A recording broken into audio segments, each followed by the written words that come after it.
Hola, bienvenidos a Psicoplática, Café y Risas. Esta es nuestra segunda entrega, nuestro segundo capítulo. Ya saben, es un espacio donde hablamos de género, convivencia, temas sociales. Y hoy no estamos solas porque hoy nos acompaña la doctora Claudia Ivette Navarro Corona. Un aplauso para ella. Agradecemos mucho que usted esté aquí acompañándonos y sobre todo nutriéndonos de información. Y pues vamos a presentar un formato en entrevista donde vamos a hacerle preguntas de un tema que ya hemos estado hablando en el capítulo anterior, que habla sobre los micromachismos y que igual pueden surgir algunas dudas, y por eso trajimos a la doctora que es profesional en el tema para que nos aclare y les aclare pues las dudas que hayan surgido en el capítulo anterior. Y pues sí, le doy la palabra a mi compañera Jimé. Bueno, primero agradecer por darnos de su tiempo, doctora, y pues para dar inicio, el día de hoy vamos a dar un espacio para que la doctora nos dé esta información que ya venimos tratando en el capítulo anterior. Y para iniciar, doctora, la primera pregunta sería: ¿qué son los micromachismos y cómo los describiría para alguien que nunca los ha oído? Claro.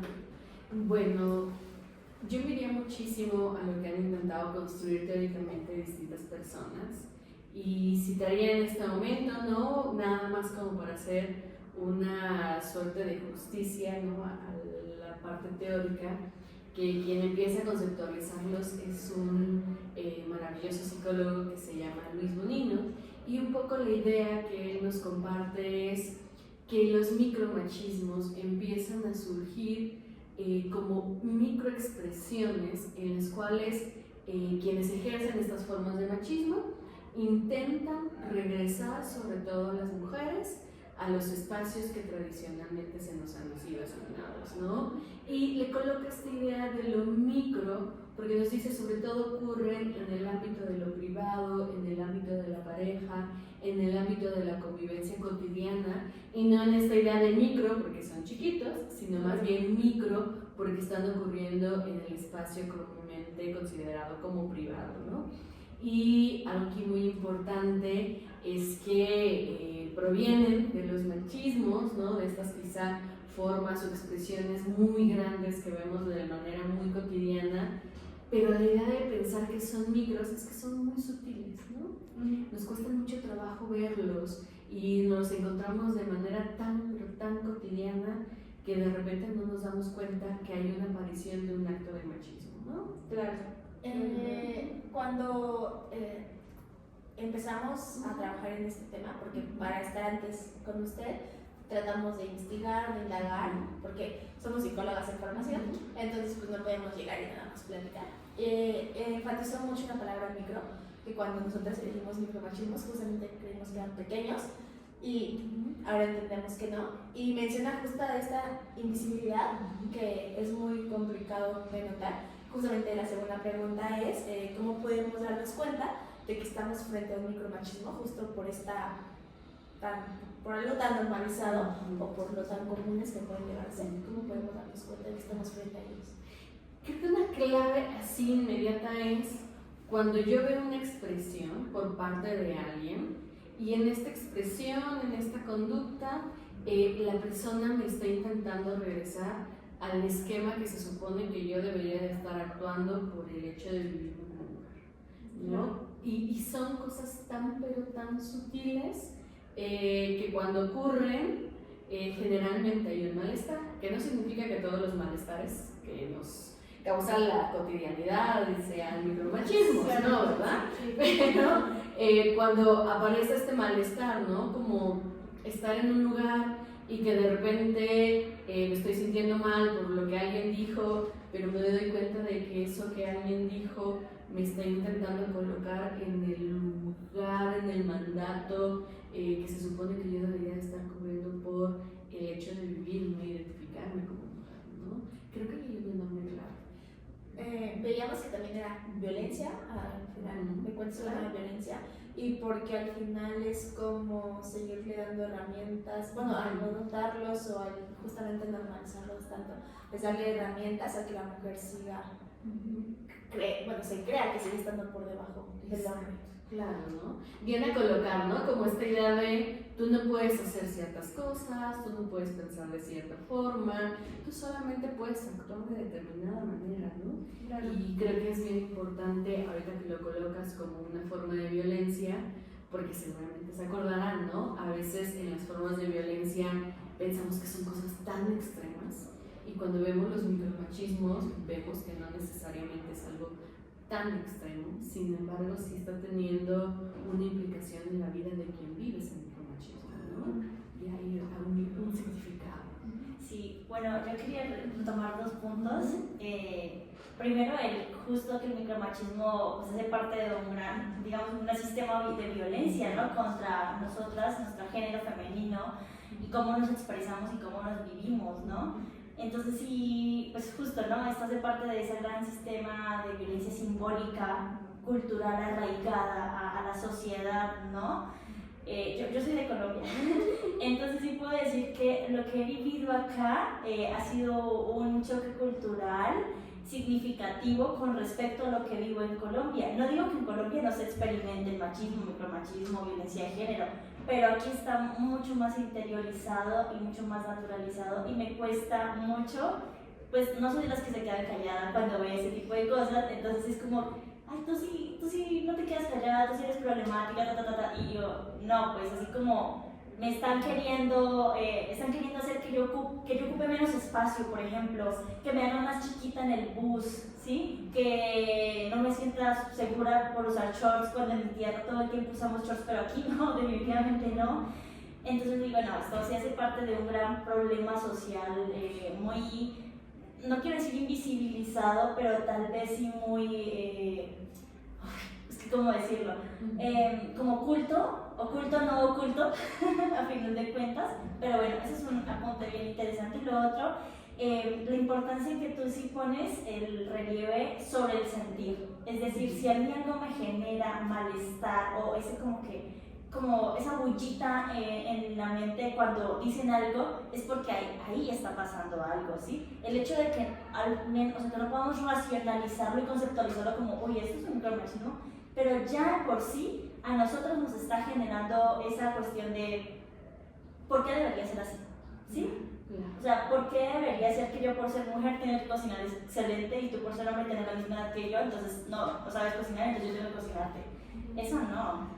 Entonces sí es como darle mucha atención a lo que sentimos en el momento y si no podemos justamente racionalizarlo, pues darse el tiempo después, porque si no, pues vamos a seguir como perpetuando y permitiéndolo sin saberlo también. Pues esto me pasó mucho aquí con un chico que me estaba como pretendiendo y le puse unos límites y no respetaba los límites y no lo veía como mal, pero sí decía, pero ¿por qué no respeta el límite, no? Ya después me di cuenta que pues hay un sistema arraigado muy dentro de sí que yo decía, pues no, aquí ya no hay nada. Sí, claro. Y creo que esto que acabas de decir es sumamente importante, ¿no? Si pensamos la idea de los micromachismos, Luis Bonino, otras personas después que han teorizado, lo que dicen es que lo que vamos a ver es cómo ante esta situación de malestar que vamos viviendo de manera muy cotidiana en la vida de lo íntimo,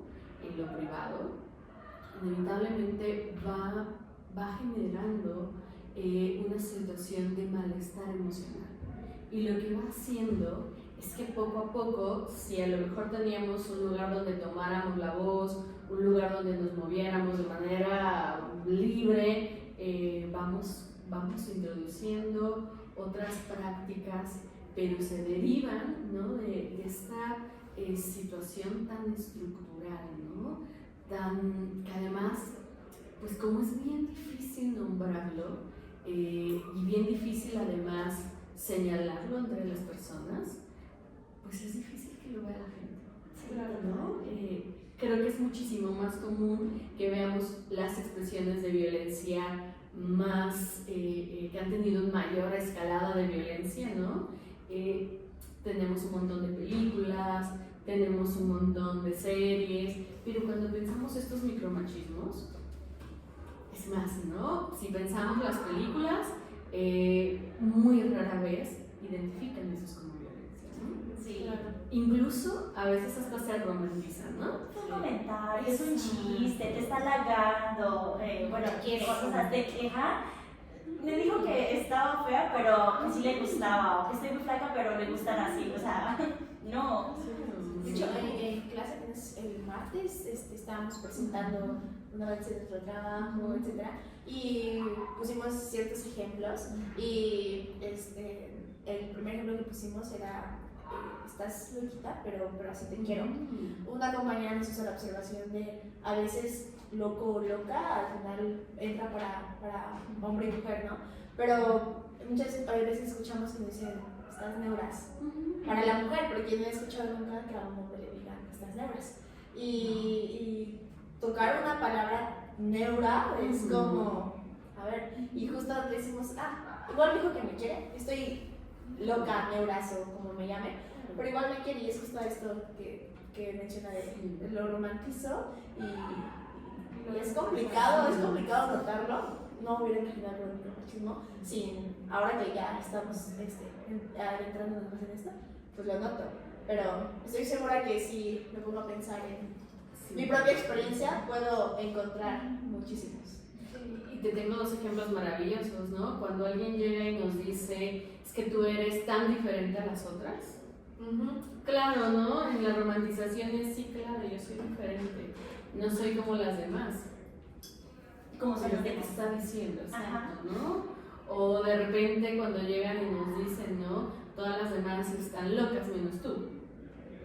Ok, ¿qué me está diciendo? ¿Cómo está quedando así? Pero en esta romantización, cuando nos dicen eso, es como esas palabras como de: claro, yo soy diferente, ¿no? Yo soy maravillosa, soy única, ¿no? Pero hay un micromachismo ahí detrás, ¿no? Claro. Y creo que esto puede dar pie como a la segunda pregunta. Sí, justamente, igual, ya tocando el tema en lo íntimo y lo privado, me gustaría saber cómo es que afecta la autoestima y la confianza de las mujeres, justamente algo que no se ve casi tanto. Lo que observamos es que conforme empiezan a ocurrir los micromachismos, empieza justo a menoscabarse, ¿no? Empieza, si tuviéramos una suerte en medición, empezamos como poco a poco la inseguridad, la autoestima, el autoconcepto, todos estos elementos que nos podrían hablar de la identidad, de cómo nos construimos, empiezan a colocarse en duda, y consecutivamente empiezan, por supuesto, a existir toda una especie de malestar, ¿no? En tantas áreas que además es como muy difícil en este momento nombrarte cada una, ¿no? Me quedo pensando, por ejemplo, toma de decisiones, ¿no? Que era algo que ahorita no mencionaban, pero hasta la toma de decisiones, ¿no? Hace ratito decías, ¿no? Si de repente alguien me dice algo sobre mi forma de vestir, y cómo me lo dice, ¿no? Y de repente yo ya me doy cuenta que me estoy vistiendo diferente y a lo mejor ni tan cuenta me di, ¿no? Si me pasó una semana, un mes y alguien me dijo: oye, ¿por qué ya no usas esto, no? ¿Por qué ya no te maquillas? ¿O por qué ya no te peinas así? Pero empezó con comentarios muy chiquitos, ¿no? Luego no tan chiquitos, ¿verdad? Pero van haciendo que poco a poco la identidad se empiece a cuestionar, a transformar, y en definitiva, ¿no? Depende también mucho de qué tanta cercanía tengamos con estos micromachismos, ¿no? Si estamos en un bombardeo muy constante, lo que vamos a encontrar es un mayor malestar. Y va a depender, ¿no? Como hasta de la cercanía con la persona o las personas, porque a veces no es solo una persona, ¿no? La que emite los micromachismos, sino es una en conjunto con varias, ¿no? Y vamos a ir viendo cómo va transformándose. Que también es algo muy importante mencionarlo, puede también haber como ahí una especie de protección, ¿no? Porque si a la vez están ocurriendo los micromachismos, pero tenemos también una red que está observando que ocurren los micromachismos y va haciendo una suerte de contrapeso, muy probablemente el efecto sea diferente, ¿no? Claro. Pero va a depender un poco de qué tanto tenemos esta otra balanza, por decirlo de alguna forma, ¿no? Por eso seguramente han escuchado, ¿no? Si vemos a una pareja, por poner ahorita el ejemplo de una pareja, en donde una de las personas hace micromachismos. Es súper importante el papel, ¿no?, de la familia, de las amigas, de las personas de la escuela. Es súper importante porque hace un contrapeso. Sí, claro. Exactamente. Y también si esta red en algún momento es negativa o tóxica, peor aún se derrumba más. Claro, porque podemos encontrar justo, ¿no?, que alguien vierte un micromachismo, ¿no? Seguramente han escuchado del mansplaining, ¿no? Sí. Es una forma de micromachismo, ¿no? Llega un chico y de repente resulta que es experto en menstruación, ¿no? Y da una clase alrededor de menstruación y todas las chicas se quedan, pero ¿cómo, no? Y ustedes quieren hablar y dicen, no, espérate que yo sé todo, ¿no? Es una forma de micromachismo muy clara, pero de repente no tan clara, porque seguramente lo han visto en salones de clase, ¿no? Donde alguien pregunta algo y un compañero puede incluso, ¿no?, querer enseñarle a la profesora, y de repente lo que ocurre es que a lo mejor el salón, si lo hace con una compañera, todo el salón y el profesor o la profesora dice, sí, claro, ¿no?, él sí que sabe, aunque ella sea la experta, ¿no? Y lo que vemos ahí es justo todo lo contrario, ¿no? Veríamos como el efecto es muy claro, y por eso incluso podemos llegar a entender que en los espacios como en los salones de clase, cuando tenemos como una masa ejerciendo el micromachismo, pues vamos a tener un montón de a lo mejor alumnas que nunca hablan. Pero es que yo siento que esta parte del mansplaining ya no es, o sea, claro que hace parte del micro, pero ya es un machismo muy, muy fuerte, que ya está, digamos, siendo directo, porque ya tú estás minimizando la voz de la otra persona, diciendo, yo lo puedo explicar mejor, yo sé más que tú, o digamos que nutriendo desde otros apartados ese mismo argumento que tú ya diste desde el inicio, pero entonces lo está maquillando para demostrar que sabe más. Entonces yo siento ya que eso es un tipo de, pues justo de violencia mucho más directa y mucho más confrontativa que los micro, pero o sea, están presentes y hay que, o sea, es que yo sí lo he vivido mucho en mi universidad. Aquí son más chicas, pero en mi universidad es como más chicos y chicas, estamos bien mezcladitos. Y sí, lo viví mucho en mis primeros semestres, incluso ahora este compañerito que sigue, se le para y se le, como decirle, frente a los profesores, a las profesoras, y casi que les dice de frente, yo sé más que tú y no se ha graduado de la universidad. O sea, casi. Y entonces es un peligro andante para la sociedad, porque va a ser psicólogo y quién, o sea, ¿cómo va a atender? ¿Quién van a ser sus consultantes y qué proceso va a trabajar con esas personas, no? Entonces, sí me pongo a pensar y digo, Dios, o sea, tenemos mucha responsabilidad al poder nosotras poder compartir el contenido y poder decirle a las compañeras o quien nos escuche de, oye, aunque te dé mucho miedo porque te están confrontando directamente y la confrontación causa temor, malestar, miedo, incomodidad, pues es importante que lo anotes y puedas decirlo justo, mira, siento que estás haciendo esto, ¿sí? Siento que estás queriéndome ridiculizar, por ejemplo, y ya justo, si atiendes a ello ya no va a tener esta otra persona argumentos para seguir, o tal vez sí, pero se va a meter con la emoción, y entonces ya ahí es otro tema.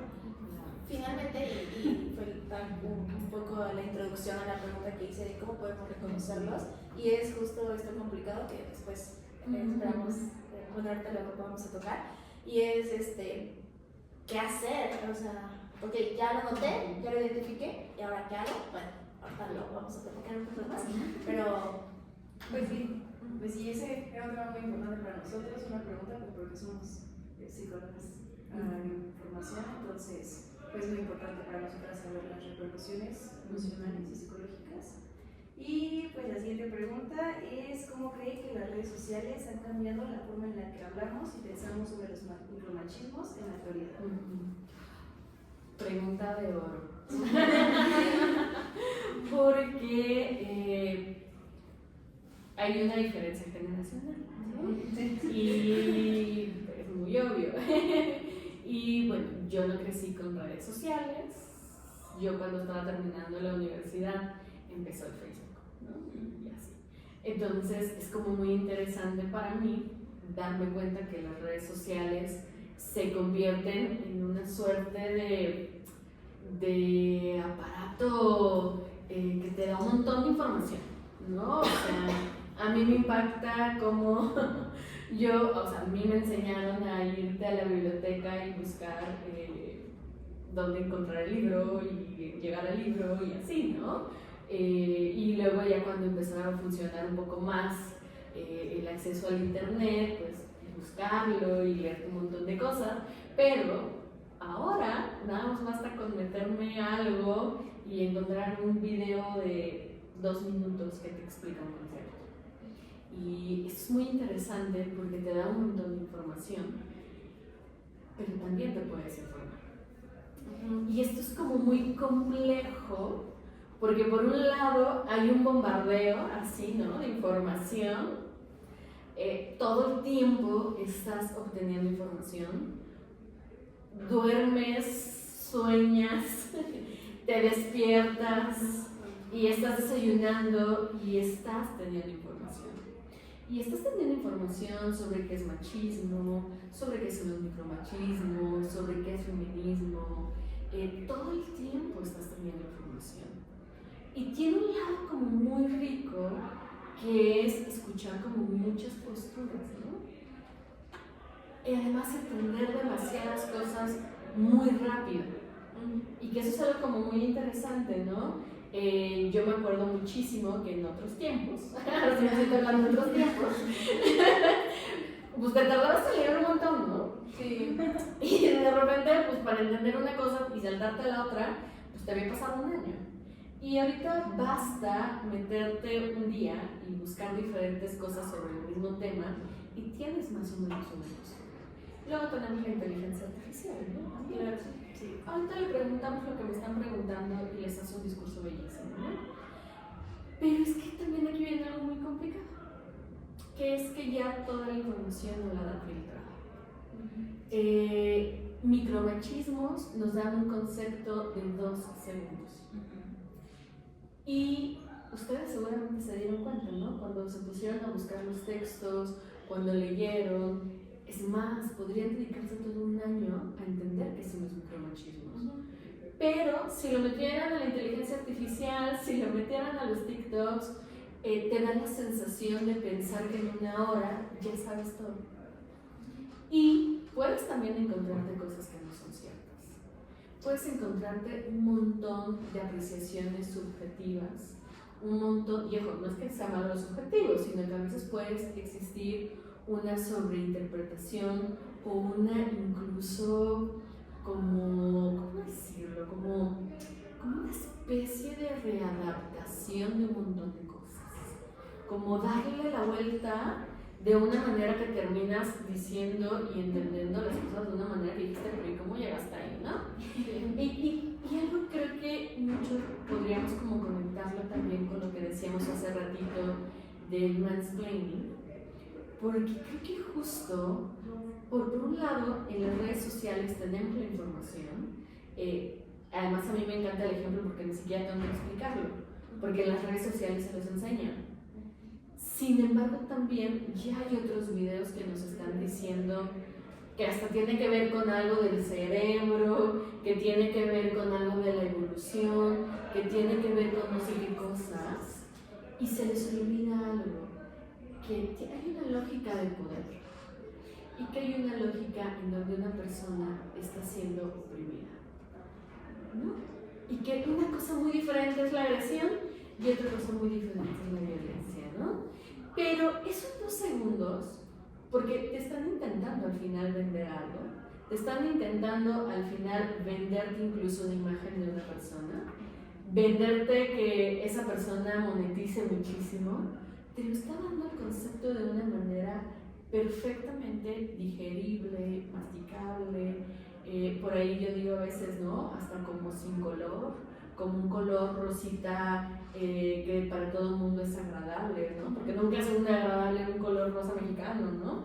Un color rosita muy tenuecito y qué rico tener la oportunidad de acercarnos, pero también es muy complejo porque nos está quitando hasta la posibilidad de pregunta de si es eso. Porque lo leemos cualquier inteligencia artificial en 10 minutos, lo vemos en TikTok en media hora. Bueno, no, media hora no. Un minuto. Un minuto. Y ya no te preguntas, no. Y estoy segura que cuando ustedes leyeron, se preguntaban cosas que no podíamos preguntarnos en el TikTok o en las inteligencias artificiales porque son bien tramposas. Ya no te dan como oportunidad de preguntarte más, ¿no? El otro día estaba jugando con una inteligencia artificial, porque estoy aprendiendo a utilizarlas, y me daba mucha risa porque yo le hacía preguntas y preguntas y todo me regresaba a la misma idea, ¿no? Y a mí me llamó mucho la atención eso, ¿no? Es una información muy circular que no te permite hacer tantas preguntas, ¿no? Que creo que justo para hablar de los micromachismos nos tenemos que hacer un montón de preguntas, ¿no? Tenemos que hacernos un montón de preguntas de qué es la violencia, cuándo existe la violencia, qué importante que exista el canal, pero cómo hacemos incluso este canal como una posibilidad para hacernos preguntas, ¿no? Que yo creo que definitivamente un podcast te permite hacer muchísimas más preguntas que un TikTok, ¿no? Que es como muy concretito, te avienta una idea y uno dice, sí, cierto, ¿no? Ya no lo buscas por ningún lado. Ya me lo aprendí. Exacto, ¿no? Sí. Mientras hacíamos esta investigación, me encontré con una página que decía que los micromachismos eran algo biológico, como de el hombre, por ser hombre, lo va a hacer por un tema biológico y es un factor más, o añade este factor a los que usted antes mencionó. Yo leí eso y dije, salte de aquí, y me salí. Aparte de que también este acompañamiento que hemos tenido en clase, este trabajo en equipo, pues dije, definitivamente no lo es, ¿no? Pero si alguien busca micromachismos, entra a esta primera página, está haciendo una tarea, no sé, alguien de secundaria, por ejemplo, que en secundaria, la primera página que encuentras es lo que escribes, se queda con esta idea, y es justo esta desinformación de la que hablaba, y por eso al hacer nuestro proyecto tratamos de buscar algo en lo que pudiéramos poner un granito de arena y que esta investigación, este proyecto no quede solo en investigar nosotras y nosotras reconocerlos, identificarlos, y ya somos tal vez 7 mujeres que ya lo podemos hacer, pero no queremos que quede justo en estas 7 mujeres, sino que pues pensamos ir a otras facultades, promocionar nuestro podcast, o sea, un apoyo social, una ayuda social, y que salga de 4 paredes. Claro. Y es que es tan fácil crear una página.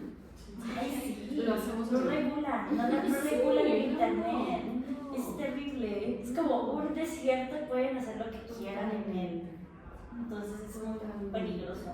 Y también creo que este tipo de cosas o argumentos de que algo es biológico o evolutivo, con temor a equivocarme, ustedes expertos en medidas así o si no, puede caer un poco en la revictimización hacia la mujer al argumentar, oye, pero eso es un micromachismo. No, porque es biológico. Es que yo qué puedo hacer, es evolutivo, ¿no? Y creo que eso puede caer mucho en la revictimización para no hacer responsable a la persona que está ejerciendo estos micromachismos. Cuando me voy a equivocarme lo digo, no sé si sea... Completamente de acuerdo, ¿no? No podemos negar bases biológicas, ¿no? Hay bases biológicas, sin embargo, seguramente ustedes recordarán, ¿no? Una cosa es la agresividad, que es este instinto, ¿no? De sobrevivencia.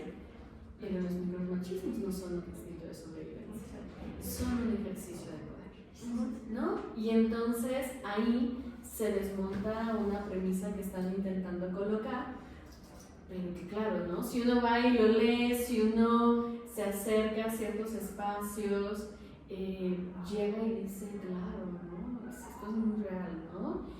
Por eso es bien importante diferentes fuentes de información, diferentes redes.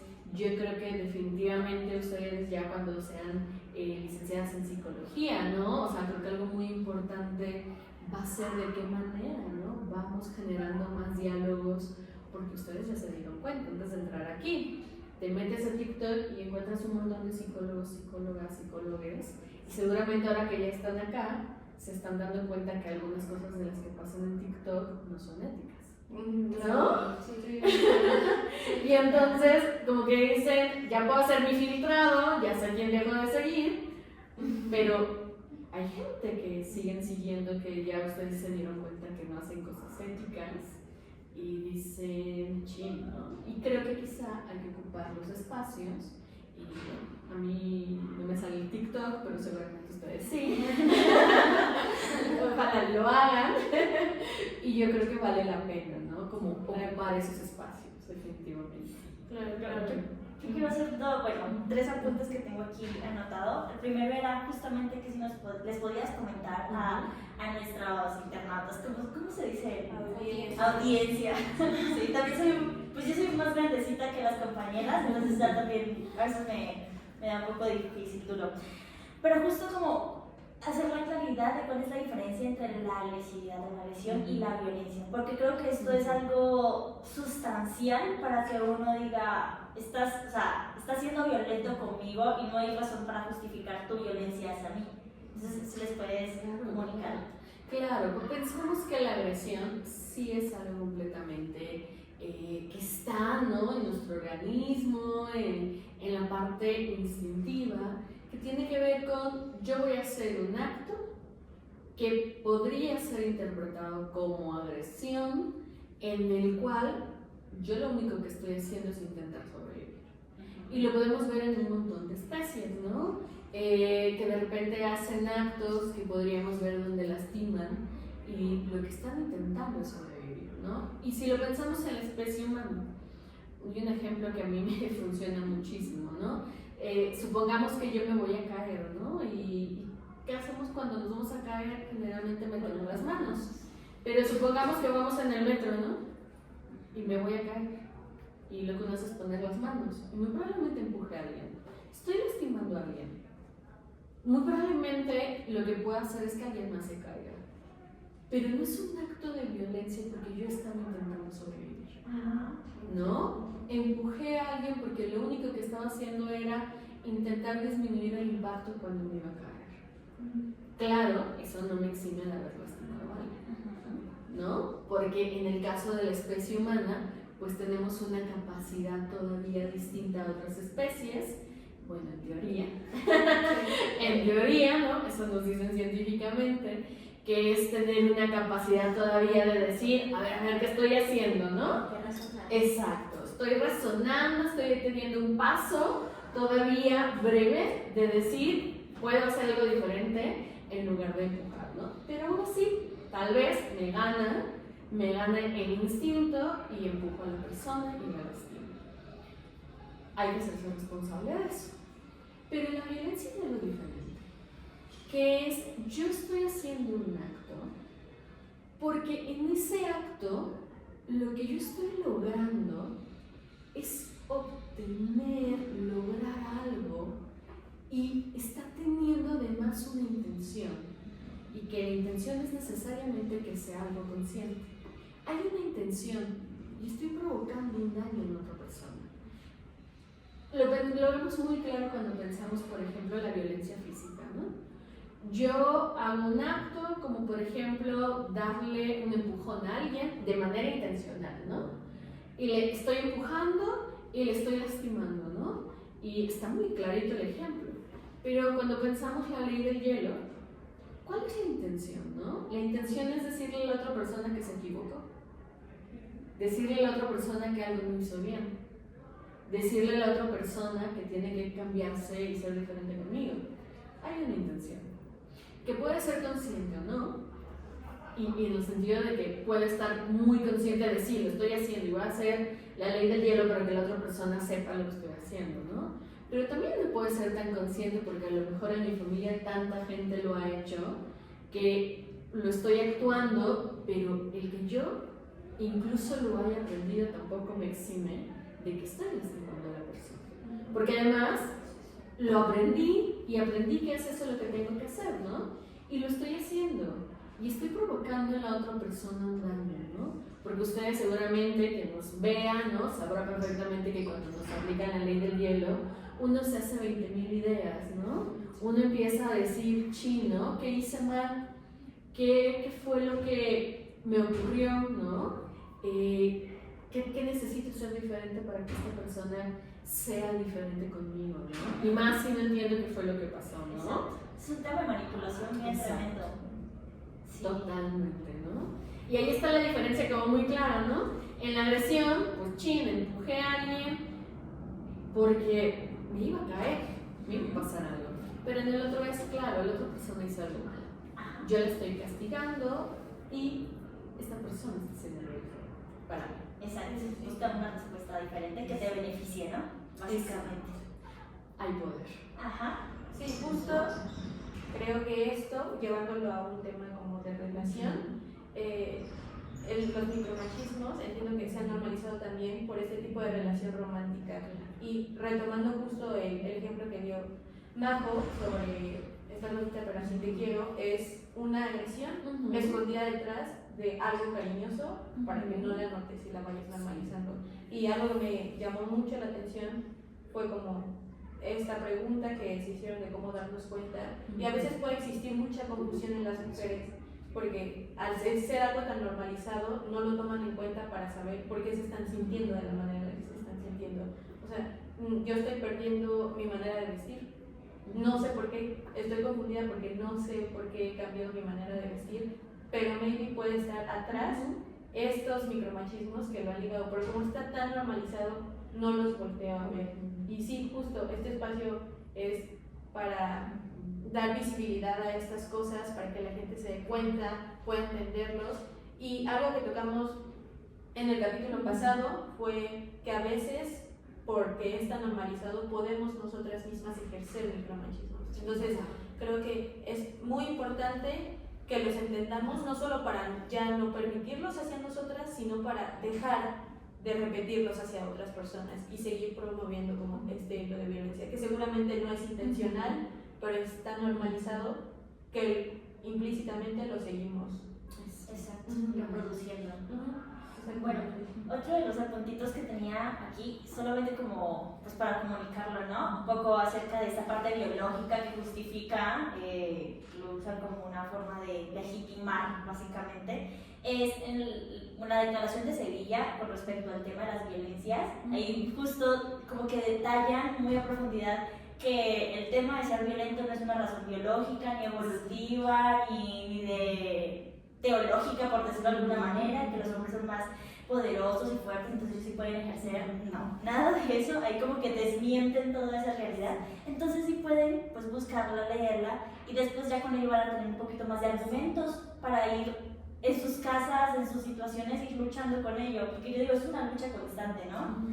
Y bueno, yo voy a hacer una pregunta, y es, ¿qué nos podrías tú recomendar para empezar a combatir estos micromachismos? ¿Sí? Ya, como para alguien que justamente está en casa, que nos escucha, o alguien de la universidad que apenas está iniciando por este camino.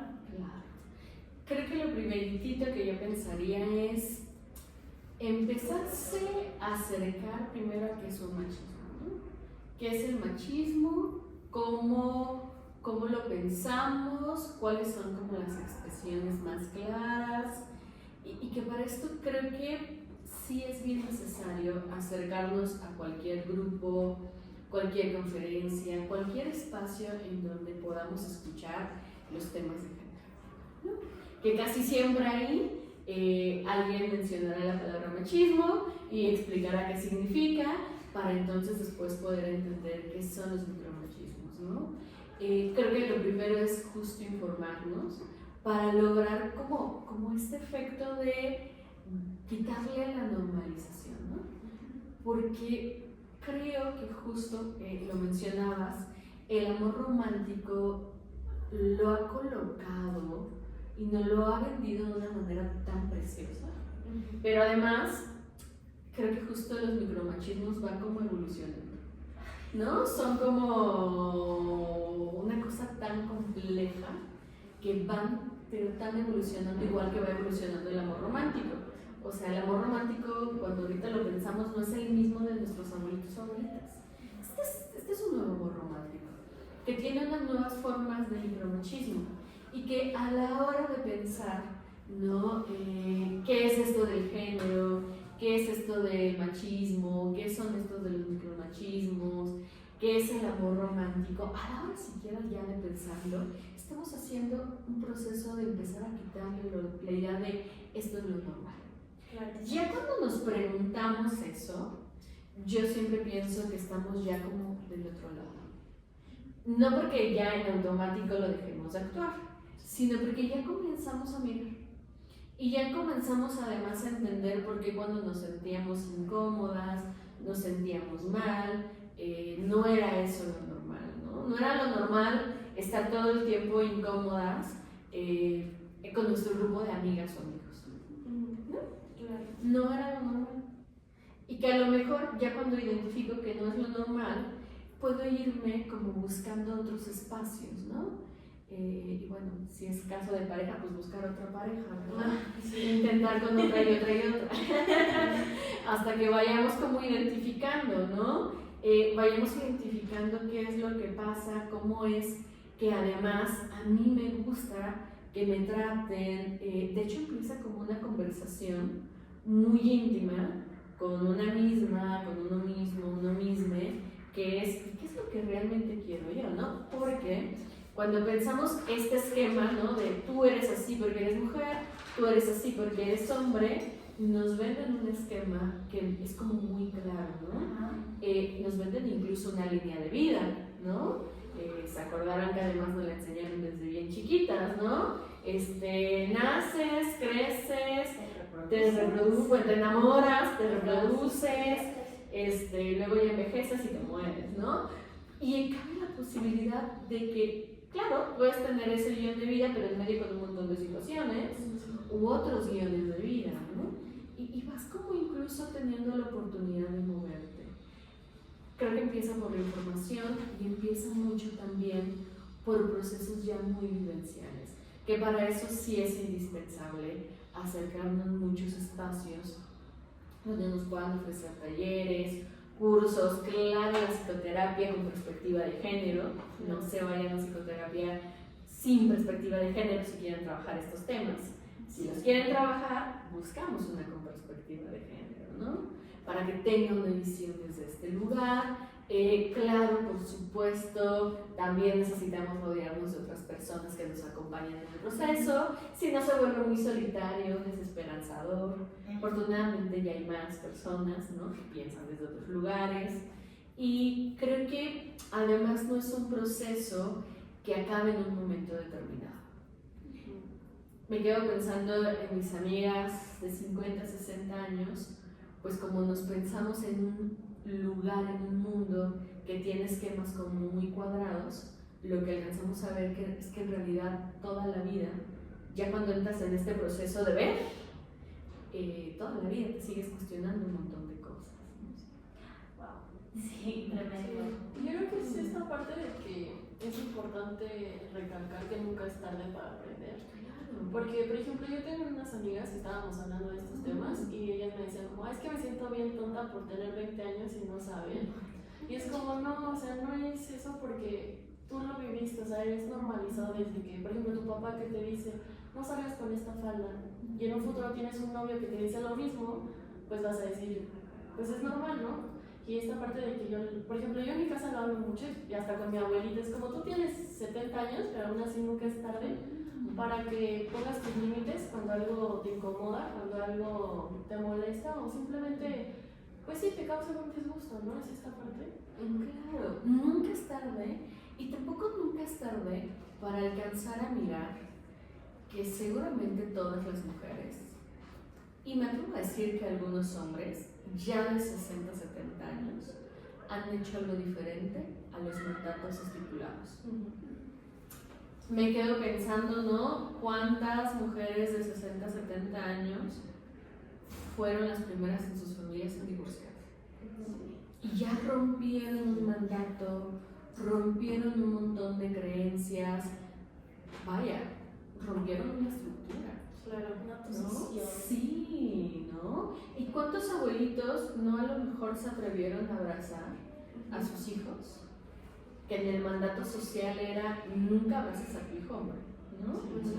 Nunca le des un beso. Nunca me frente a él. Claro, ¿no? Y ya hicieron algo diferente. Y que tal vez sí, ¿no?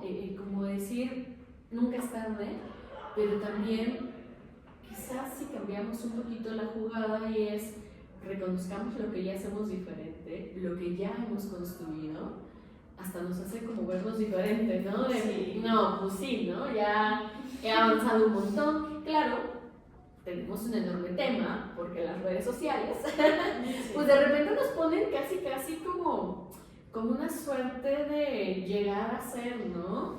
Y te ponen así de la persona más deconstruida tiene ya determinadas características, ¿no? Y a fuerzas tiene que ser una persona queer, poliamorosa, anarca, y que está súper bien, ¿no? Quien lo sea, pero no tendría que ser el punto de llegada, ni el único punto, ¿no? Hay muchos, y además seguramente, ¿no? Incluso en esas experiencias también hay que trabajar un montón de procesos, ¿no? Sí. Me quedo pensando, he compartido mucho tiempo con personas poliamorosas, ¿cuántas veces tenemos que preguntarnos dentro del poliamor? También, si es que adentro se reproducen normativas, ¿no? Y hay que deconstruirlas. Uy, eso es otro bendición. Yo solo quiero hacer un apunte chiquitito, retomando mi pregunta de ¿qué nos recomiendas a nosotros y a nuestra audiencia? Sí. Es algo más para la audiencia, ¿sí? Porque yo lo experimenté en mi momento cuando entré a la universidad hace años. Me daba mucho miedo, temor acercarme a los grupos feministas de mi universidad de Colombia. Entonces es más una invitación a que, aunque tengan miedo, temor, aunque les dé un poco de pena incluso, se puedan acercar y puedan ser parte de esos procesos. Porque ahorita cuando llegué acá, de hecho lo comuniqué con los compañeros, pero con todo el grupo, las primeras clases yo no he tenido mucha formación en género, ¿sí? 5 años en mi universidad y no he tenido formación en género.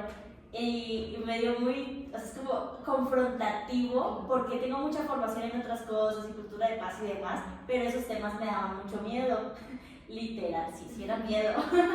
Entonces es una invitación a que puedan hacerlo aún con miedo, ¿sí? Un poco de tal vez recelo, sí, pero acercarse de a poquito mientras le agarran confianza y ver cómo la vida de una y de uno y de cualquier persona se va transformando, porque al final de cuentas somos sujetos humanos que estamos atravesados por el género, que estamos atravesados por una cultura y una sociedad, y pues es importante irnos repensando, ¿no?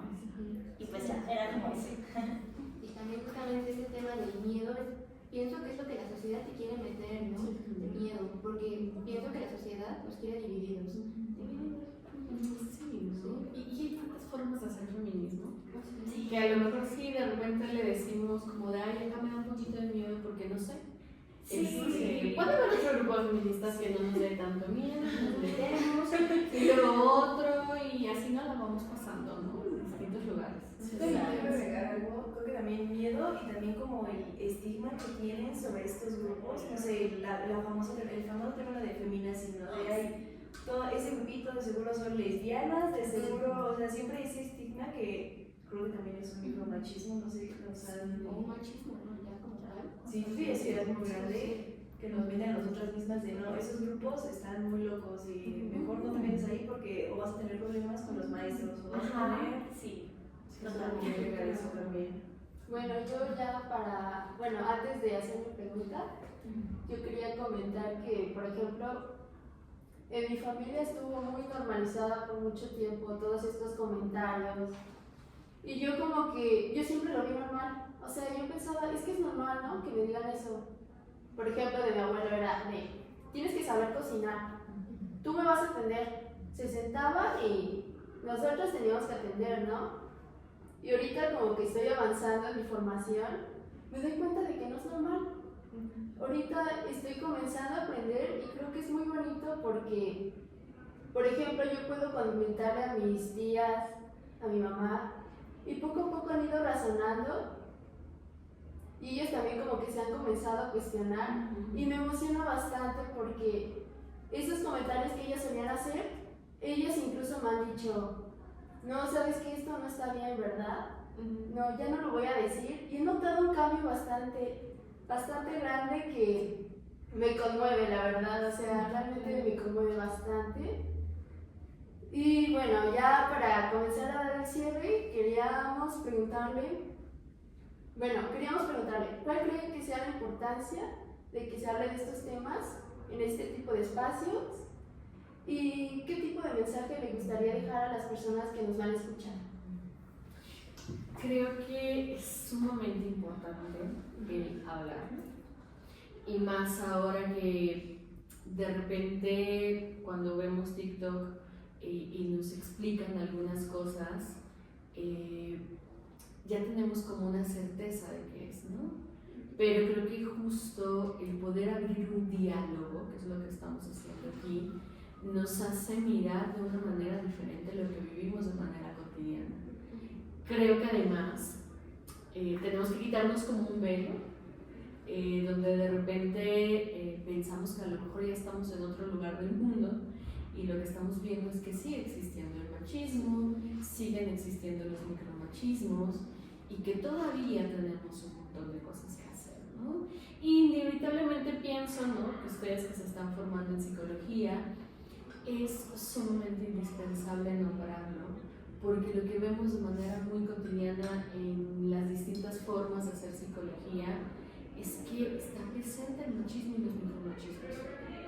Y de repente si llegan con nosotras y alguien trae un tema relacionado con, no podemos hacer que no lo estamos viendo, ¿no? Hay que nombrarlo, hay que decirlo y trabajar con ello, ¿no? Creo que es sumamente indispensable, y me quedo pensando, ¿no?, sabiendo que van a escuchar otras disciplinas, que para todas las disciplinas de la salud y ciencias sociales, y más allá todavía, hoy, no solo en México, sino a nivel mundial, hay una exigencia de que todas las personas que ejercen una licenciatura tengamos una perspectiva de género, porque a nivel mundial, ustedes lo saben, ¿no?, el tema de la violencia de género es algo que existe y algo que desafortunadamente no ha logrado pararse, ¿no? Y todo el mundo necesitamos estar listos, porque además necesitamos prevenir, erradicar, y bueno, a ustedes les va a tocar muy particularmente hacer tratamientos y atender, ¿no? Entonces necesitamos nombrarlo, necesitamos decir, desafortunadamente no se ha acabado, y necesitamos, ¿no?, hacer y crear una estructura para que en algún momento dejen de existir, ¿no? Creo que justo por eso es bien importante entender que hay un marco social que lo normaliza y que ha hecho muy difícil el que exista una prevención en lo cual deje de existir, ¿no?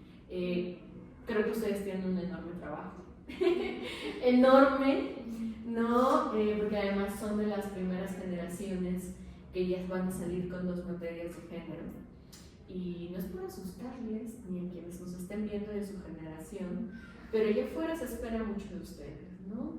Porque hay un montón de psicólogas y psicólogos que no necesariamente tienen una perspectiva de género, ¿no? Y están esperando que ustedes salgan, y están esperando que tengan una sensibilidad y una información distinta, ¿no? Y creo que eso es algo muy importante. Y, híjole, ¿qué mensaje dejar? ¡Qué difícil! Pero como muy general, o sobre el tema del micromachismo. Siento que tengo que decir una frase célebre, ¿sabes? No venía preparada. Ay, Dios, creo que me quedaría muchísimo con esto que ya no abordamos tanto. Si alguien quizás se reconoce, ¿no?, a la hora de escucharnos, y reconoce que a lo mejor hay un contexto en el cual está ocurriendo de manera cotidiana los micromachismos, creo que lo primero que le diría es: escúchate, ¿no? Dale peso a eso que te acabas de dar cuenta, y ve algún espacio en donde puedas comenzar a conversar sobre ello, ¿no? Creo que pensamos de manera inmediata y en primer lugar psicoterapia, pero no necesariamente tiene que ser una psicoterapia, ¿no? A veces puede ser un grupo, un taller, un espacio en donde a lo mejor, digamos, puede ser un espacio en donde lo nombre, ¿no? Y creo que comenzando a nombrar podrá empezarse a hacer algo al respecto, y bueno, definitivamente buscar personas muy seguras para nombrarlo, ¿no? Pero no tenemos que quedarnos con este malestar, y no tenemos que decir, ahora yo me voy a transformar, me voy a cambiar, sino más bien eso no se tiene que normalizar, y qué puedo hacer para dejarlo de normalizar y empezar entonces a generar una red que no normalice eso, ¿no? Y poder accionar. Bueno, hablando de este papel crucial que futuros psicólogos tenemos, también es esta responsabilidad de la edad que, pues, entrando aquí, estudiando, formándonos, pues sabemos de la que somos parte, y creo que justamente esta iniciativa de hacer este podcast para que la información llegue a más público, como lo dije antes. Y bueno, para cerrar con broche de oro, la última pregunta es si ha visto un cambio positivo en los últimos años, con más experiencia usted que nosotras, obviamente, y si cree que vamos por buen camino como sociedad. Totalmente sí. Totalmente sí. Seguramente Hortensia, su profesora, les ha contado que esto tan solo hace, este espacio, tan solo hace 4 años hubiera sido imposible pensarlo con esta libertad, ¿no? Hace 4 años hubiera sido imposible que ustedes tuvieran una materia donde se hablara con tanta tranquilidad y con tanta posibilidad de estos temas, ¿no?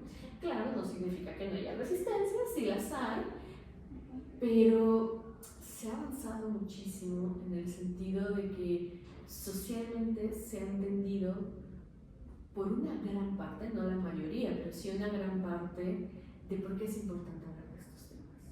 Y que no son producto de la imaginación, sino que hay una estructura, ¿no? que está ahí muy clara, muy evidente, y que además es una historia que ha sido escrita desde hace mucho tiempo, ¿no? Y que llegó y tomó espacio porque ha sido escrita desde hace mucho tiempo, y definitivamente creo que además para mí es muy claro cómo ha existido un cambio, porque yo me quedaba pensando en esta experiencia de a los 20 años, apenas me lo estoy cuestionando, pues hubimos otras generaciones y que nos los cuestionábamos quizá a los 25, y hubieron otras que se lo cuestionaban a los 30, a los 40, a los 50, y están ustedes que se lo cuestionan a los 20, pero ya hay otras generaciones que se lo están cuestionando a los 15, a los 12.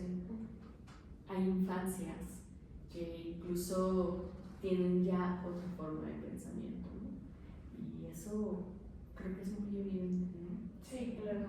Y estamos muy agradecidas, primero que nada, por ser parte de esta generación que tiene la oportunidad de tomar estas materias tan importantes como es género, porque pues sí, antes era un poco más difícil, y esperamos nosotras cumplir con esas expectativas y poder brindar una buena atención.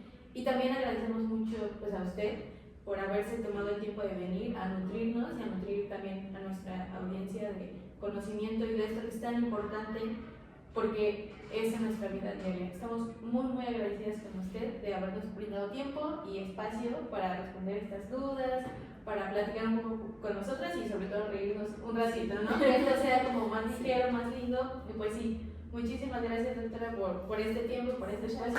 Muchas gracias. Y pues sí, muchas gracias a ustedes por vernos en nuestro segundo capítulo. Esperamos que les haya encantado, que les haya gustado y sobre todo informado acerca de este tema tan importante que ya habíamos abordado un poquito, como en el capítulo pasado. Pues sí, muchísimas gracias y que estén muy bien. Bye. Bye.